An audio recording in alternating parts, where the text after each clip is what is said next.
The 17-year-old Indian superstar Gukesh snagged the sole lead for the first time in the 2024 FIDE Candidates during today's penultimate round 13.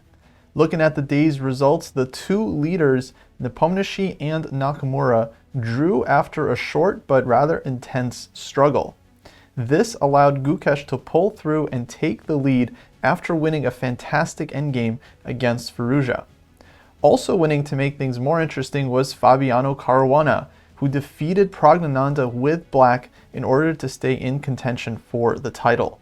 So going into tomorrow's final round 14, Gukesh is out in front with 8.5 out of 13, with Nepo, Naka, and Fabi all a half point behind on 8 points.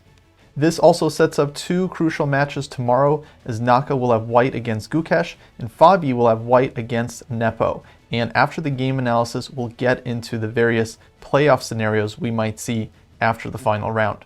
In the women's candidates, it was Vaishali playing spoiler once again as she defeated Lei Tingjae and dealt a serious blow to her chances. In the meantime, Tan Zhongyi drew her game, extending her lead to a full point as she has 8.5 going into the final round to Lei's 7.5. So Tan will just need a draw in her final game. She's playing black against Anna Muzichuk in order to clinch the women's candidates. Checking out the day's games, we'll start with the matchup between the two of the three leaders going into today's round, Nepomniachtchi and Nakamura. And in this one, Naka definitely surprised Nepo in the opening. He plays an early move bishop to c5 and now knight g e7. This line has apparently picked up in popularity lately, but Nepo started spending a lot of time indicating that he wasn't expecting it for at least this game. He does go for one of the critical lines with c3 and d4, and Naka in his usual style was blitzing out his moves, showing that he was quite well prepared here. But somewhere things do go wrong for Naka as he makes this move king to h8. This steps off of the diagonal, trades on d4 here, and after we get a couple trades here, he plays this move d5. But the engine doesn't like this move very much. It was suggesting d6. And in fact, in the game after d5, e takes d5, it's exactly this moment that Nakamura started spending time indicating that he may have mixed something up in his preparation. After some thought, he goes queen takes d5. And indeed, the engine did like d6 here a bit better for black. d5, e d5, queen d5. Now Nepo goes knight to e4. And it starts to look quite uncomfortable as bishop to b3 is coming, white can push d5, rook to c1, and so on. Now Naka goes for this move queen to d8, which feels a bit strange, but he is getting out of the way of bishop to b3. And at this point, Nepo missed a chance to seize a pretty nice initiative with this move d5. Now one idea is just to take space to advance the isolated pawn further, but he also is looking for ideas of d6 and then taking with the knight. The bishop can come back to b3. And white here is quite active with queen d2, rook a d1 coming in quickly. And yeah, the engines definitely like this position quite a bit for white. Instead, bishop c2 was played. This move also looks nice. White is looking for queen h5 and aiming at the king. But now Naka found a very precise move here, f5, hitting the knight off of the e4 square. And after knight c5, b6, he's able to develop his bishop to the really nice b7 diagonal. Now knight d3 was played. If queen takes d4, then Nepo's idea was very likely to go knight to e5. And now the point is queen takes d1, runs into knight g6 check, hg, and rook a takes d1. White has sacrificed the pawn, but has tons of compensation with the rooks looking to enter in on the 7th rank. So instead, Naka just goes bishop to b7, which is much more solid. And at this point, the position equalizes. Knight e5, queen to g5 is played. Nepo pushes d5. And there are some interesting possibilities here. For example, knight f4 could have been played at this point, threatening mate. White would likely go g3. And Nepo probably had this trick in mind, which is quite a nice combination. In case of knight takes d5, snagging the pawn, white can go bishop to b3, hitting the knight. And after rook a d8, white has bishop takes d5, bishop takes d5, and now the absolutely beautiful queen takes d5. Otherwise, this whole line wouldn't work. But the point is, after the queen sack, white goes knight f7 check. If you move the king, then knight takes g5, white is up a piece. And after rook takes f7, rook e8, white gets mate on the back rank. So this was definitely possible and likely part of Nepo's calculations. After g3, black could go knight h3 check, king to g2, and knight f4. We could get some kind of funny repetition like this. Instead, Naka went for the much more solid rook d8 here. And after bishop to b3, he plays this rather interesting move c5, taking advantage of the fact that en passant would lose white's queen. This wasn't the only move. Apparently, bishop takes d5 actually would have led to immediate simplifications. Knight e5 takes, and now c6. And this is apparently completely equal, kind of an engine line. But in any case, after c5, the game actually ends a little bit unexpectedly here, as Nepo goes for knight f3, Naka plays queen h5, and the two players end up repeating here with knight e5, queen g5, knight f3, and so on. Now, neither player really had to repeat here. I think the engine was saying that white is maybe having some chances with knight takes g6 here, for example. And if queen takes g6, there's rook to e6. I think this is all very, very close to equal. After hg, the engine was suggesting some very sharp idea with h4 takes and rook e3. But yeah, at this point in the tournament, it seems like neither player was really looking to risk. Naka also could have kind of played on with queen h6, but it's kind of hard to see the point of that. Queen h5, much more natural square for the queen. And so a draw was kind of the logical result to this game. Now, after that draw, the other leader, Gukesh, had a chance to take the lead if he could win this game against Alireza Firouzja. And this one started off as a Berlin, and it didn't seem like Gukesh got much with white here out of this opening. Knight c4, knight to e3. In fact, after a couple moves here, queen f3, d5, really felt like if anyone was better in this position, it was black. g6 covering the f5 square, and it seems like black got control over the center. That said, things remained close to equal, maybe slightly more comfortable for black. Soon we get e4, takes, rook e7 here, and queen c7 now threatening bishop c4, so bishop b3, a4, forcing the bishop trade, bishop e3. Firouzja gets a3 in, c4, and eventually the players trade off the second pair of bishops here. Firouzja goes f5, expanding on the king side, and this position definitely feels at least slightly better for black, who has more space on the king side. But things get sharp as the players approach the first time control. Gukesh plays this move f4, which is definitely controversial. Knight f6, rook to d2, and now Firouzja really lashes out with this move g5. This might not have been necessary. Black had many moves in the position, h5, queen c7, for example, and he could hold on and look to break another time. But he goes for g5 right away, and Gukesh doesn't take. The idea after fg for black was likely to go knight to d7, and then the knight can hop into e5 and f3 and try to cause a lot of damage. The pawn is hanging as well. But instead, Gukesh just goes knight e3. And turns out after gf, this inclusion doesn't really seem great for black, because white's knight is already placed perfectly on e3, hitting the f5 pawn, and it's not difficult for white to defend the f4 pawn. So this position turns out to be easier for white to play. As Gukesh starts to take over in this position, players repeat a couple times to make it to the first time control, and then Gukesh plays on here with queen h4. And yeah, this position ends up being quite difficult for Firouzja to hold. Goes king h8 here, king f2, now queen to g5, and this move, queen to g6, lands Firouzja in a lot of trouble. I believe he was still okay here, but he had to find some very tricky ideas, like knight e6, for example, sacrificing the f5 pawn, and then queen to g7, where he leaves the knight hanging, but looking for queen g3, queen f3 check, and so on, with lots of counterplay. I think Gukesh here would still have this move, queen to e5, and he can force better endgame after queen e5, rook e5, but knight takes f4. This endgame definitely not easy for white to convert. Instead, Firouzja plays queen to g6, but now Gukesh just takes this one, goes rook to d6, and this endgame is really, really nice for white. His rook is super active. He's getting rook to b6 in. This b pawn is a problem. The a pawn is a weakness as well, and black isn't in time to create enough counterplay here. For example, if king h7, then rook to b6, and white's knight is coming into d5, he has the queenside majority, and basically this is just losing for black. Firouzja tries to get counterplay here with rook e8. He gives up the g-pawn, gets knight e6 in, knight d5, but now he goes knight to d4. I think this move e3 might have been black's best chance.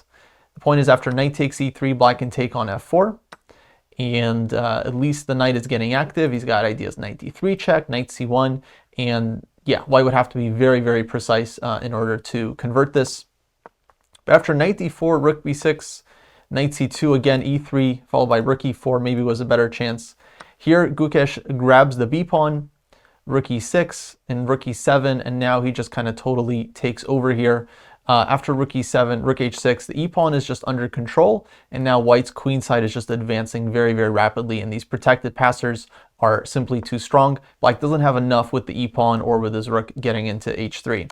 Players repeat a couple times here, but Gukesh correctly just pushes b4. After rook h3, king to g2, rook h6, rook to b7. Gukesh here was extremely precise, just first pushing the b pawn, then still the b pawn. Eventually he pushes the c pawn as well.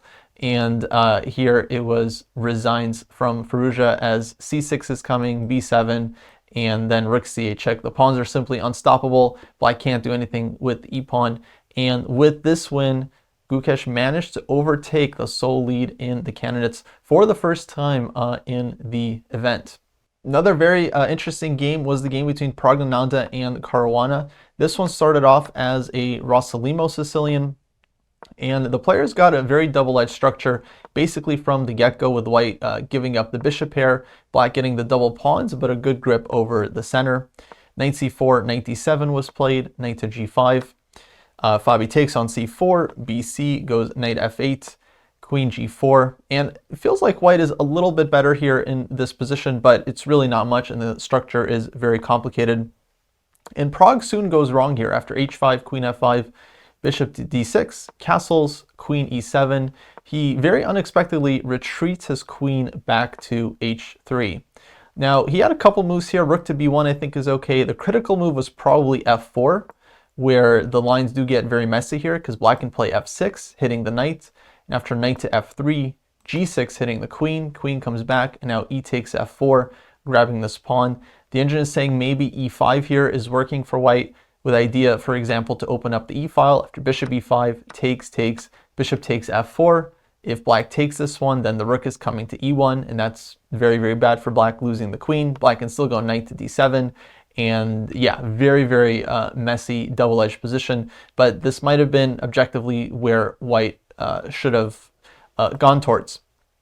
Instead, after queen to h3, f6, now the knight is forced to go back, black gets g5, and at this point, Caruana simply starts taking over as he's dominating the king side. White doesn't get the key f4 break in, and yeah, black is already doing extremely well. Obviously, g4 here is threatening a piece, and white has to continue moving backwards, and black's pieces just kind of float in on the queen side. So castle's queen side here, queen e2. At this point, black has a huge advantage and all the counterplay in the position.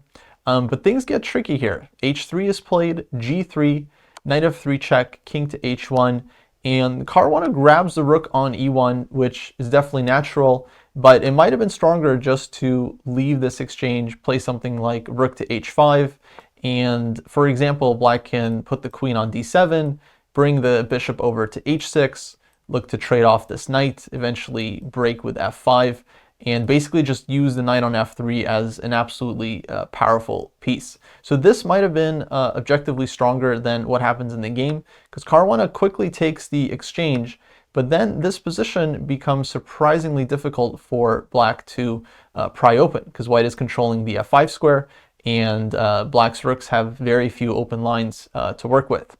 So bishop f8 here, black's idea is to try and trade off the bishop for this knight, then black can play f5 and completely open up the position. So bishop a3, tying black down.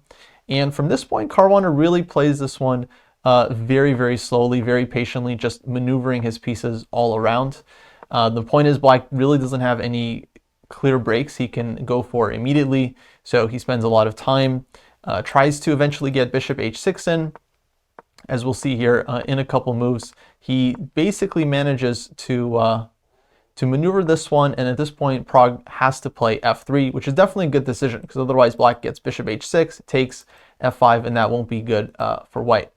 So f3, takes, rook comes back, knight comes to f5, but now black is able to bring the queen to h5 and force this endgame.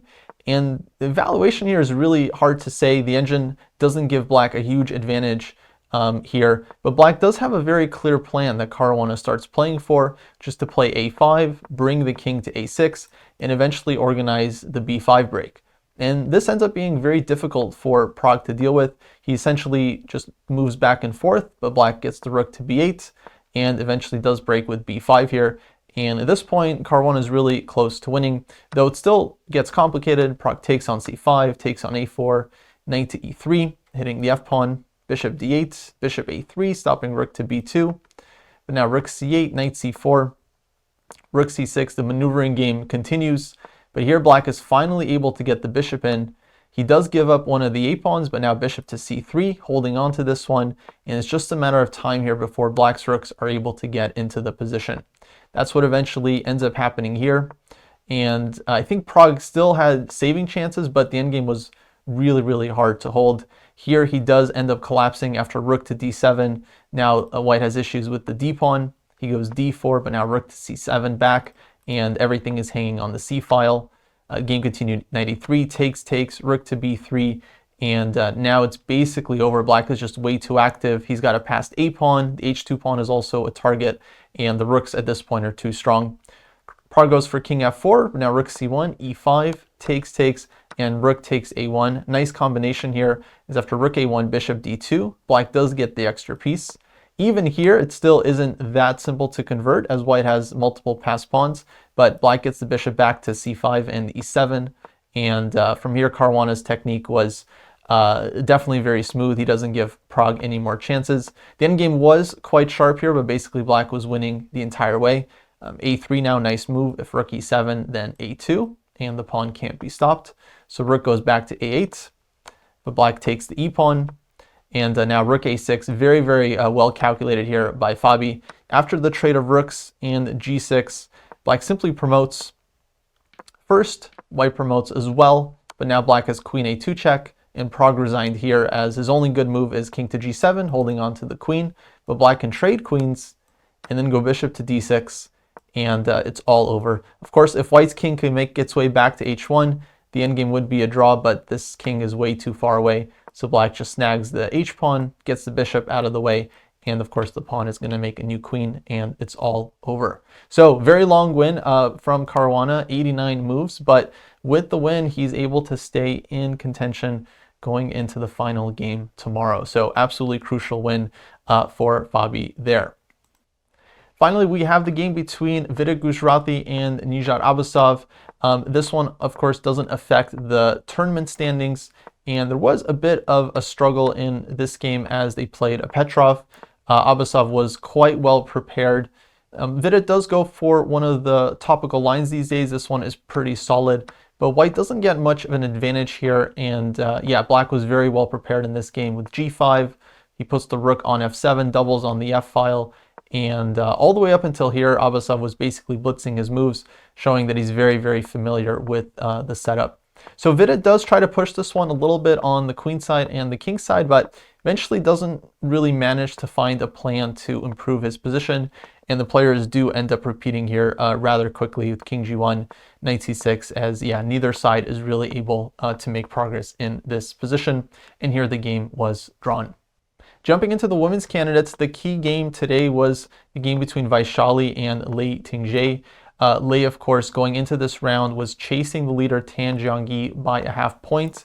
But in this one, she ends up getting in trouble and losing to Vaishali, who has had a very interesting tournament. This was Vaishali's fourth win in a row. Leading up to this streak, she, of course, lost 4 games in a row. So luckily for her, she's managed to make it all back. The opening was rather solid. At this point, black makes a pretty serious mistake with bishop to f8. Bishop e7, I believe, would be better to cover the g5 square. As we see in the game, after bishop f8, bishop g5 gets played, provoking f6. But now black's king side does have a certain number of weaknesses.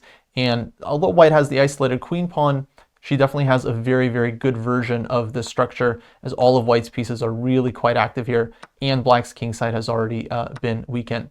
So we get a couple of piece trades, queen d3 inducing more weaknesses here. Eventually these dark squared bishops do get traded here. It's knight h4, a3, bishop d6. Bishops come off, knight to d2, and black was holding this one, though objectively I think white was having the advantage for most of this middle game. Just a hard position for black to hold long term again because of all the weaknesses. Now white can pile up on this e-pawn. Knight comes back to use the e5 square. Bishop e4, eventually white goes f3, bishop a4 here, rook to c1, and what ends up happening here after the rooks get traded, essentially Lei was holding this position, but all the pieces get traded off, and she ends up making a very serious mistake in an upcoming queen endgame. So we'll get to that point here. There was, a lot of maneuvering from both sides, but the knights come off, queen e5 check, bishop to e4, takes. And at this point, black is fine here, but she has to be pretty precise with a move like h6. Not the easiest move to play, weakening g6, but this stops white from advancing with g5. Or queen c4 here. I believe this was also holding for black, as the queen is very active and threatening a lot of checks. In the game, king f7 is played, but now g5. All of a sudden, this queen endgame is very good for white, as white gets queen f6 check, and then the king can start walking in, king f4, king e5, as well as looking to advance the d-pawn.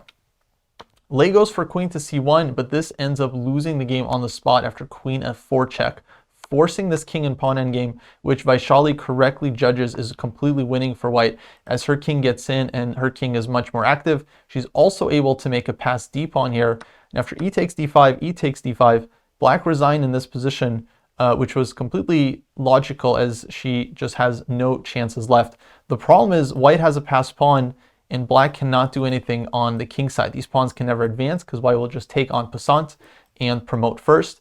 And because of this, black is just completely lost. For example, a sample line here could be king d7, for instance. White pushes d6, let's say b5, king d8, and white can even just go king c6 and pick up all the pawns.